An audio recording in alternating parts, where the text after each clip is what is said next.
नमस्कार। Prime time में आज मैं क्रांति संभव हूं आपके साथ। आज दिल्ली में प्रेस कॉन्फ्रेंस की दो लंबी इनिंग्स चली और दोनों ही इनिंग्स में आमने सामने एक ही टीम थी, आम आदमी पार्टी की। जो घमासान पार्टी के भीतर था वो कब का बाहर आ चुका था। पिछले 2 दिनों में घमासान की पटका था कि एक एक हिस्से को हम बाहर बारी बारी से आते देख रहे थे। आज के प्रेस कॉन्फ्रेंस में एक एक मुद्दा सामने आया कि आखिर पार्टी के दो धड़े एक दूसरे के सामने क्यों हैं। पहले योगेंद्र यादव, प्रशांत भूषण ने प्रेस कॉन्फ्रेंस किया, प्रेस के सामने अपने आरोप भी रखे, सफाई भी दी। फिर आम आदमी पार्टी के संजय सिंह, आशीष खेताना और आशुतोष भी एक प्रेस कॉन्फ्रेंस करते दिखाई दिए। तो आज प्राइम टाइम में चर्चा इसी आम आदमी पार्टी के अंदर मचे कोहराम की चर्चा करेंगे, जिसके लिए हमारे साथ खास मेहमान जुड़ेंगे। लेकिन सबसे पहले देखते हैं कि आज क्या हुआ इन दोनों प्रेस कॉन्फ्रेंस में, आरोप प्रत्यारोप का दौर। जब सीआईसी का जजमेंट आया था कि आरटीआई में पॉलिटिकल पार्टीज आनी चाहिए, तो आम आदमी पार्टी में भी उनमें से एक था जिसने छाती ठोक के कहा था कि हम इसको सबसे पहले अपने ऊपर लागू करेंगे। आम आदमी पार्टी एक पार्टी है जो आरटीआई पे विश्वास करती है और हमारी पार्टी पे ये लागू होगा। हमने यही मांगी। हमने कहा कि उस आरटीआई को सीआईसी के ऑर्डर के हिसाब से आम आदमी पार्टी को उसके अंदर ले आएगी। उन्होंने कहा पार्टी को आरटीआई के दायरे में आना चाहिए। हमने कहा आय व्यय और जो पार्टी के निर्णय हैं वो आरटीआई के अंदर आ जाएं, कहीं कोई दिक्कत नहीं है। वॉलंटियर की बात सुनो। वॉलंटियर को इस तरह से आप ट्रीट नहीं कर सकते जैसे कांग्रेस और बीजेपी अपने वॉलंटियर को वर्कर को ट्रीट करते हैं। वॉलंटियर की आवाज की इज्जत होनी चाहिए और पार्टी के बड़े निर्णय में वॉलंटियर को अपनी आवाज वोट के जरिए दर्ज करने का अधिकार होना चाहिए, चाहे बाद में उसकी बात मानी जाए ना मानी जाए। उन्होंने कहा वॉलंटियर्स की भागीदारी निर्णय की प्रक्रिया में हो, उसके लिए हमने कहा कि हाँ, वॉलंटियर्स की भागीदारी निर्णय की प्रक्रिया में होनी चाहिए। हमने कहा है कि इस पार्टी पे जो 3-4 बड़े बड़े आरोप लगे हैं, 2 करोड़ के चेक वाला था, उत्तम नगर में शराब के स्टॉक वाला मामला था, विधि मंत्री की डिग्री का मामला था और दिल्ली में पार्टियों की तोड़फोड़ करके सरकार बनाने वाला मामला। हमने कहा कि बाकी सब पार्टियां क्या करती हैं, ये सवाल उठ जाते हैं। पार्टियां सोती रहती हैं, कहती हैं अदालत 10 साल में फैसला देगी तब देखेंगे। आम आदमी पार्टी ये नहीं करती। हमने न्यूनतम से न्यूनतम कहा कि पार्टी अपने ही आंतरिक लोकपाल से इसकी जांच करे, बस। जिस स्टिंग ऑपरेशन को योगेंद्र भाई ने फेसबुक पर लिख के उसकी आलोचना की थी उस समय मीडिया की, और ये कहा था कि अरविंद केजरीवाल को के स्टिंग को जिसमें कहीं कोई तथ्य नहीं है उसको बड़ा करके मीडिया दिखा रहा है, पार्टी को टारगेट कर रहा है। अब वो कह रहे हैं कि हॉर्स ट्रेडिंग से रिलेटेड स्टिंग है, उसकी जांच कराई जाए। हमने सवाल उठाए राज्यों की स्वायत्तता के और उसमें बिल्कुल न्यूनतम से न्यूनतम बात उठाई, क्योंकि पार्टी से ये उम्मीद करना कि रातों रात कोई चमत्कार हो जाए वो होता नहीं। हमने बिल्कुल मिनिमम सवाल उठाया कि राज्य इकाई को आप इतना अधिकार दे दीजिए कि म्युनिसिपैलिटी और पंचायत का चुनाव का अधिकार राज्य इकाई स्वयं फैसला करे, बाकी फैसले बाद में धीरे धीरे होते जाए। उन्होंने कहा कि राज्यों को स्वतंत्रता होनी चाहिए निर्णय लेने की प्रक्रिया में, राज्यों को अधिकार दिए जाएं। जो अपना पत्र उन्होंने लिखा है 5 पॉइंट का, उस पत्र में वो लिखते हैं कि सेंट्रल लोकपाल को राज्यों में लोकायुक्त नियुक्त करने के लिए उनसे बातचीत करके राज्यों में लोकायुक्त नियुक्त किए जाए। तो राज्यों में लोकायुक्त कौन होगा, ये तो राज्य के पदाधिकारी तय करते हैं। राष्ट्रीय कार्यकारिणी में जितने रिक्त पद पड़े हैं उन सब पदों को, जैसा संविधान कहता है, राष्ट्रीय परिषद की बैठक में सीक्रेट बैलेट के जरिए उनको भर दिया जाए। जब आप सीक्रेट बैलेट के जरिए फैसले लेने की बात करते हैं तो आपको इंतजार करना चाहिए था कि एनसी जब बैठती 28 तारीख को, वो तय करती कि नेशनल एग्जीक्यूटिव में कौन लोग होंगे, नहीं होंगे। बाकायदा इसके बारे में कहा जाता है नहीं 11 लोग रखे जाएं, फिर 8 लोग रखे जाएं, फिर 10 लोग रखे जाएं, फिर 9 लोग रखे जाएं। आम आदमी पार्टी की हालत ज्यादा जोगी मठ उजाड़ जैसी हो चुकी है। कवायद देश बदलने की थी, लेकिन कोहराम घर के भीतर मचा है। कुनबा टूट रहा है, अपने छूट रहे हैं। आंदोलन से जन्मी इस पार्टी से बहुतों को उम्मीदें थी, लेकिन राजनीति में आते ही ये सब भी नेता हो गए। नई दिल्ली से कैमरा पर्सन सचिन गुप्ता के साथ परिमल कुमार, एनडीटीवी इंडिया। और इस बीच एक नए आरोपों का सिलसिला भी शुरू हुआ। उमेश सिंह ने आरोप लगाया है अरविंद केजरीवाल पर कि वो पार्टी अलग भी करने की सोच रहे हैं। खैर, इन सब के ऊपर बातचीत के लिए हमारे साथ खास मेहमान जुड़ रहे हैं। राजकिशोर तिवारी जी हैं, एसोसिएट एडिटर दैनिक जागरण के, हमारे साथ दिल्ली स्टूडियो में हैं। संबित पात्रा जी हैं, प्रवक्ता बीजेपी के, वो भी इस चर्चा में शामिल हो रहे हैं। इसके अलावा संजय सिंह जी हैं, प्रवक्ता आम आदमी पार्टी, और साथ में प्रोफेसर आनंद कुमार हैं, नेता आम आदमी पार्टी के ही। और सबसे पहले संजय जी, आपसे हम जानना चाहेंगे, अभी जो नया सिलसिला है वो स्टिंग के नाम पर आ रहा है और फोन का रिकॉर्डिंग्स चलाए जा रहे हैं। हम उसकी तस्दीक तो नहीं कर सकते कि वो सही है कि नहीं, लेकिन जो आरोप लगाए उमेश सिंह ने, उस पर क्या अब और जो अभी तक बहस चल रही है उसको देखकर ये कहा जा सकता है कि पार्टी टूट भी सकती है? नहीं, मुझे लगता है कि पार्टी का कोई कार्यकर्ता ये नहीं चाहेगा कि पार्टी टूट जाए, और पार्टी को तोड़ने की प्रक्रिया अगर कहीं से चलेगी या कहीं कोई बात होगी तो उसमें हम लोग उसके खिलाफ खड़े होंगे। तो पार्टी तोड़ने की बात तो नहीं होनी चाहिए। और मुझे लगता है कि उस बातचीत को इस रूप में देखना चाहिए कि एक आदमी पर इस प्रकार के आरोप और दबाव बार बार बनाए जाते हैं कि उससे एक झल्लाहट के नतीजे में वो बातचीत कही गई। वो पूरी बात सुना है और उसमें भी उन्होंने कहा कि हम दिल के काले लोग नहीं हैं, हम कोई बुरी भावना से या गलत भावना से कोई काम नहीं करते।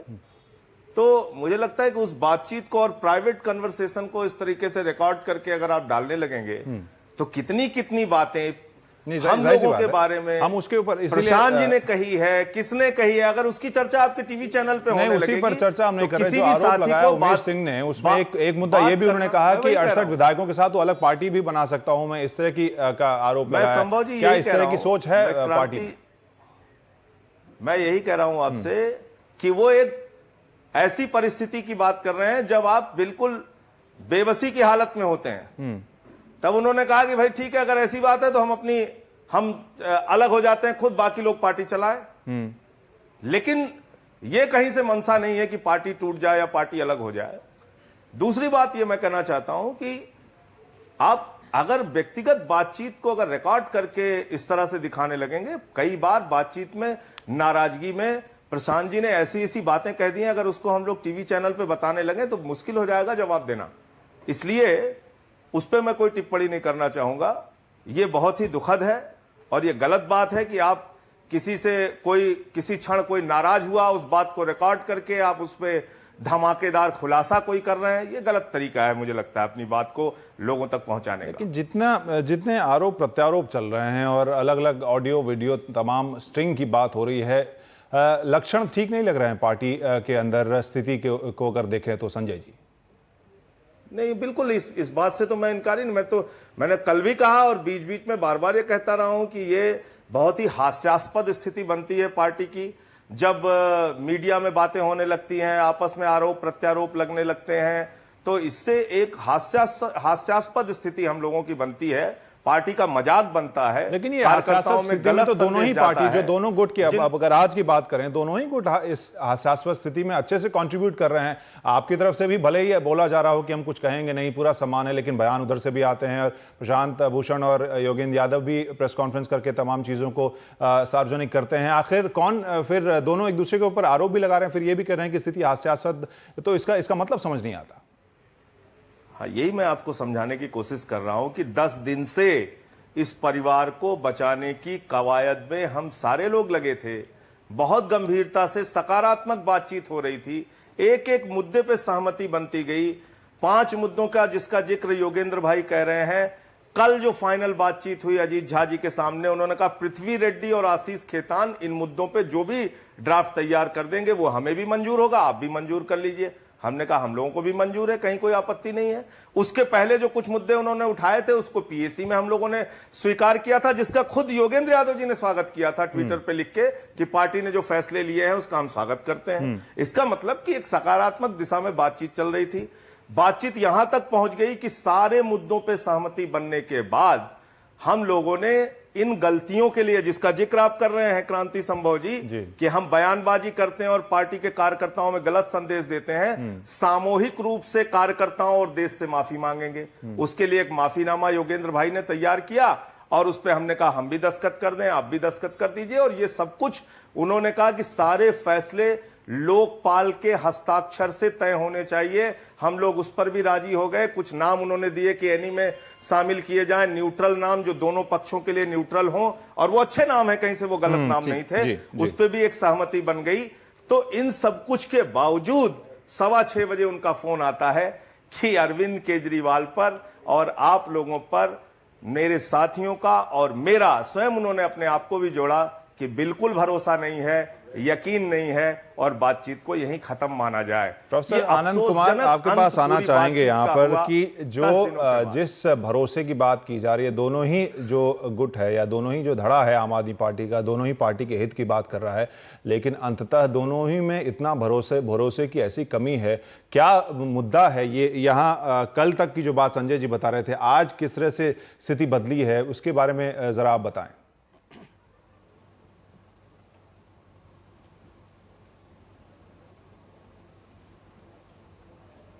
प्रोफेसर आनंद कुमार, देखिए, मैं आज कुछ बोलने की स्थिति में नहीं हूं। मैं स्तब्ध हूं और शर्मिंदा हूं, क्योंकि एनडीटीवी से मेरा बड़ा पुराना रिश्ता है। इसलिए मैंने आपके इस आदेश को स्वीकारा। और भाई संजय सिंह जी ने जो बताया उसमें से ज्यादातर सच है। जी, तो आपकी आपत्ति किस बात पर है सर? मेरी कोई आपत्ति नहीं है। मैं शर्मिंदा हूं, मैं मूर्ख हूं, और मैंने अपनी आंखें बंद रखी। मैंने अपने दोस्तों के भरोसे को तोड़ा है। मैंने अपने समझदार साथियों की चेतावनियों को अनदेखा किया है, क्योंकि हम लोग जेपी आंदोलन से निकले लोग हैं।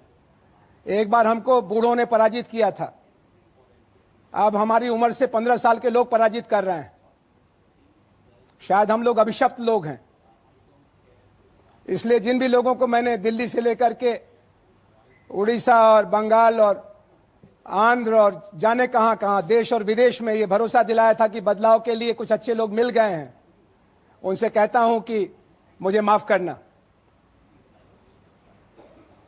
तो आखिर वो कौन से मुद्दे हैं जिस पर सबसे ज्यादा आपको चिंता थी? जब बात जो बार बार निकल कर आ रही है कि सहमति, जिन बिंदुओं पर आपकी चिंता थी या प्रशांत भूषण और योगेंद्र यादव की चिंता थी, उन पर सहमति भी बन गई जैसा कि दावा किया जा रहा है। उनमें से आखिर स्थिति, अंततः स्थिति क्या है जिस पर आप इतने आहत लग रहे हैं? देखिए, चूंकि मेरा दिमाग अभी काम ठीक से नहीं कर रहा है, खाली इतना बता दूं, मैंने चरण सिंह जी का, जगजीवन राम जी का, मोरारजी का विवाद देखा है। चंद्रशेखर जी, वीपी सिंह जी, देवीलाल जी का विवाद मुझे याद है।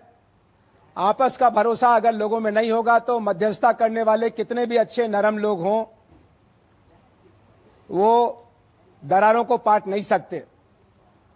मुझे उम्मीद थी और अभी भी उम्मीद है कि प्रशांत भूषण का जो एसएमएस है, जिसके जवाब में श्री अरविंद केजरीवाल का भी एक अच्छा सा एसएमएस आया था और उसके बाद बातचीत आगे बढ़ी थी, लेकिन आमने सामने की बात हो जाए, एक दूसरे का भरोसा हो जाए। आपको याद नहीं होगा, लेकिन इस पार्टी के बनने में हमारे जैसे लोगों के लिए प्रशांत और अरविंद की जोड़ी ही वो बुनियाद थी जिसके आधार पर ये सारा किला हम लोगों ने खड़ा करने का सोचा था। तो फिर इन मध्यस्थों के बिना सीधे तौर पर दोनों के बीच बातचीत और संवाद क्यों नहीं हुआ? अब ये तो हमको नहीं मालूम है। प्रशांत का आप प्रशांत जी से पूछ लें और श्री अरविंद का श्री अरविंद से पूछ लें। लेकिन यहाँ पर मामला केवल व्यक्तिगत नहीं है ना सर, सवाल तो ये भी है कि पार्टी जिसके शुरुआत से, जैसा आप भी कह रहे हैं, शुरुआत से बहुत से कार्यकर्ता हैं, बहुत से लोग हैं जिन्हें उम्मीद बहुत थी पार्टी से, उसमें जब इस तरह का मनमुटाव देख रहे हो तो इस तरह के सवाल तो उठेंगे ही। यहाँ सवाल यही है कि आखिर क्यों ऐसी स्थिति आ गई जहां पर आप एक तरफ मध्यस्थों का भी जिक्र कर रहे हैं, बिना मध्यस्थता के क्यों नहीं दोनों के बीच में बातचीत हुई? क्या आपको लग रहा है कि अभी भी पोटेंशियल है कि दोनों पक्ष एक दूसरे की बात मानेंगे, सहमति बनेगी? देखिए, मैंने असंभव को संभव होते देखा है, लेकिन उसके लिए फिर आपको जयप्रकाश नारायण जैसा निस्वार्थ, निर्मल और सबसे ज्यादा ऊंचे कद वाला आदमी चाहिए जो अपने लिए कुछ ना मांगे। अगर मुझे अपना हिस्सा चाहिए, आपको अपना हिस्सा चाहिए, तो फिर तो सौदेबाजी के बिना कुछ बनता नहीं है। तो आप यहां कह रहे हैं कि मामला स्वार्थ से जुड़ा हुआ है, अपने व्यक्तिगत महत्वाकांक्षा से जुड़ा हुआ है, इसलिए बात अटकी हुई है। मुझे कुछ समझ में नहीं आ रहा है। मैं इस जो ऑडियो टेप है इसको सुनने के बाद मेरा अपने बारे में ही मूल्यांकन खत्म हो गया, तो मैं दूसरे के बारे में क्या बताऊं। चलिए, यहाँ पर हम राजेश जी आपसे जानना चाहेंगे, जो स्थिति है अब किस तरह से लग रही है आपको? देखिए, पहले तो संजय सिंह जी ने जो कहा, उनको पहले तो एक बधाई देनी चाहिए कि अब वो जैसे पुराने राजनीतिक दल बात करते थे, यूपीए या एनडीए, कांग्रेस या भारतीय जनता पार्टी, उस तरीके से वही भाषा बोलने लगे हैं। क्योंकि आप याद करिए, जब लोकपाल की बात हो रही थी और अन्ना आंदोलन चल रहा था जंतर मंतर पर, तो कहा जा रहा था कि जो मीटिंग चल रही है नॉर्थ ब्लॉक पे, उसका लाइव टेलीकास्ट किया जाए कि किस तरीके की बातें हुई थी। लेकिन अब यहां पर वो गोपनीयता की, गोपनीय मतों की बात कर रहे हैं। दूसरी बात, उन्होंने कहा कि आपसी बातें किस तरीके से बाहर आ जाती हैं। तो भाई, मैं अरविंद केजरीवाल की टोपी लगाए जितने लोग घूम रहे थे, उनको अरविंद केजरीवाल जी ने ही कहा था कि आप एक नए किस्म की सियासत खड़ी करिए और आप सबका स्टिंग करिए। तो स्टिंग की प्रेरणा भी उन्हीं की दी हुई है। तो इसमें नया मतलब, इसमें उन्होंने पार्टी के खिलाफ क्या किया आपकी पार्टी के लोगों ने? हाँ, पुराने राजनीतिक लोग जो थे, 25-25 दलों की सरकारें चली हैं, आपस में लोग मिलते हैं, विपक्ष के नेता भी आपस में मिलते हैं। तो एक पुरानी परंपरा थी, वो विश्वास का रिश्ता, एक आपसी परस्पर विश्वास का रिश्ता होता था, जिसके तहत एक दूसरे को लोग व्यक्तिगत चीजों को, राजनीतिक चीजों को बिल्कुल अलग रखते थे। नए किस्म की सियासत में कहा गया कि इस कॉकस को तोड़ना है। आप हमें पंत कहें, आप हमें निराला कहें, इस तरीके से नहीं, जो जनता की बात है जनता के लिए ले जाई जाए। तो वो बातें कही गई। लेकिन अब संजय सिंह जी या आम आदमी पार्टी, वो पार्टी होने के नाते उनको हक है, अनुशासन समिति भी उनकी फैसला ले सकती है, लेकिन जो बातें वो कह रहे थे, वो बातें यहां पर पूरी होती नहीं दिखाई पड़ रही हैं। फिर जो सबसे बड़ी बात, ये भाषा जो इस्तेमाल की है व्यक्तिगत बातचीत में भी पार्टी के सर्वोच्च नेता ने, वो भाषा जैसी सुनाई गई है टीवी में, हम लोग भी यहां पर नहीं बोलना चाहते हैं। अपने एक वरिष्ठ नेता के लिए इस तरीके की भाषा, पता नहीं किस तरीके से उसको जस्टिफाई किया जा सकता है, कैसे उसको आप सही ठहराएंगे। और उस पर कहा जाए कि आवेश में, आक्रोश में ऐसा बोल दिया गया है। अब कहा जा रहा है कि प्रशांत भूषण जी भी इस तरीके की बात करें। तो क्या इसी नए किस्म की सियासत के लिए आम आदमी पार्टी का जन्म हुआ? और क्या यही नए किस्म की सियासत आप देना चाहते हैं? अब बात आ रही है, हिस्सेदारी की बात भी आ रही, और कोई नहीं बोल रहा है, प्रोफेसर आनंद कुमार जी बोल रहे हैं, जो पार्टी के नीति निर्देशक और निर्माताओं में रहे हैं। वो कह रहे हैं कि यहां पर जयप्रकाश नारायण जैसी, जिसको बोलते हैं कि सामने दिया जा सके, छोड़ के आगे बढ़ जाए और मुद्दों के लिए आगे बढ़े, उसकी बजाय जो है एक सौदेबाजी हो रही है। तो आखिर किस किस्म की नई सियासत है? मुझे लगता है कि ये व्यक्तियों से अगर हटकर देखा जाए तो ये सबसे ज्यादा झटका जनता के लिए, जिन्होंने इतना प्रचंड बहुमत दिया था कि कुछ नई चीजें होंगी, कुछ बेहतर होगा, एक नया विकल्प तैयार होगा, लेकिन वो इतनी जल्दी तितर बितर हो जाएगा, ऐसा किसी ने भी नहीं सोचा था। और ये नए किस्म की सियासत किस हद तक जाएगी, ये देखना बड़ा मुश्किल है।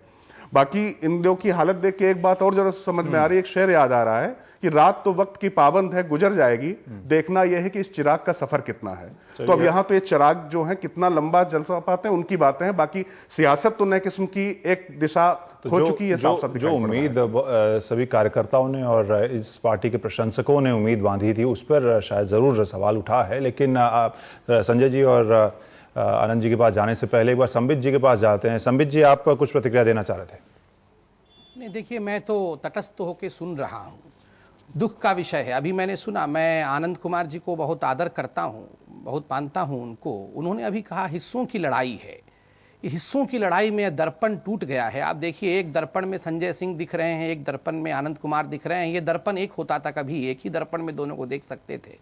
मैं तो आज अटल बिहारी वाजपेयी की कविताओं की किताब लेकर बैठा हूँ। आज उनको भारत रत्न मिला है, तो उसी में से 2-3 कविता पढ़ देता हूँ। मुझे लगता है राजनीतिक ऑपोजिशन ठीक नहीं रहेगा, मगर कविताओं से बहुत कुछ सीखने को मिलेगा। वो विराट पुरुष हैं।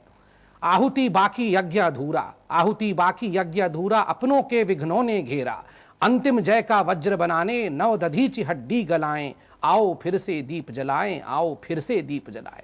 देखिए, आहुति बाकी है, यज्ञ अधूरा है। इन्होंने कहा था कि हम एक बहुत बड़े यज्ञ को नतीजा देने वाले हैं, बदलाव लाएंगे, मगर अभी तो आहुति नहीं डली है, यज्ञ भी पूरा नहीं हुआ है। अपनों के विघ्नों ने घेरा, अंतिम जय का वज्र बनाने नव दधीची हड्डी गलाएं। साहब, हड्डियां गलानी पड़ती है, संगठन में हड्डियां गलानी पड़ती है। सबको सब कुछ नहीं मिलता है, कई मर जाते हैं, कई मिट जाते हैं, कई लुट जाते हैं, कुछ बन जाते हैं। मगर अगर सबको बनना है तो कुछ दधीची भी तो होने चाहिए। अगर कोई दधीची नहीं बनना चाहता है, यहां सब कोई राजा बनना चाहते हैं, तो ऐसे नहीं हो सकता ना सर। और मैं अटल जी की छोटी सी एक बात और कह दूं, उसके बाद आप पुनः उनके पास चले जाइएगा, दर्पण के 2 टुकड़ों के पास। अटल जी कहते हैं, मेरे प्रभु मुझे इतनी ऊंचाई कभी मत देना, मेरे प्रभु मुझे इतनी ऊंचाई कभी मत देना, गैरों को गले न लगा सकूं इतनी रूखाई मुझे कभी मत देना। यहां तो अटल जी गैरों की बात करते हैं, मगर मैं बहुत छोटी चीज हूं, मेरी कोई औकात और हस्ती नहीं है। अरविंद बहुत बड़े व्यक्ति हैं। मैं तो कहना चाहूंगा अरविंद जी, यहां तो अपनों की बात है। गले से लगाना किसी को है तो अपनों को लगाना है। इतनी ऊंचाई पे मत पहुंच जाओ कि अपनों को भी गले से न लगाया जा सके। कुछ तो अटल जी से सीख लो आप।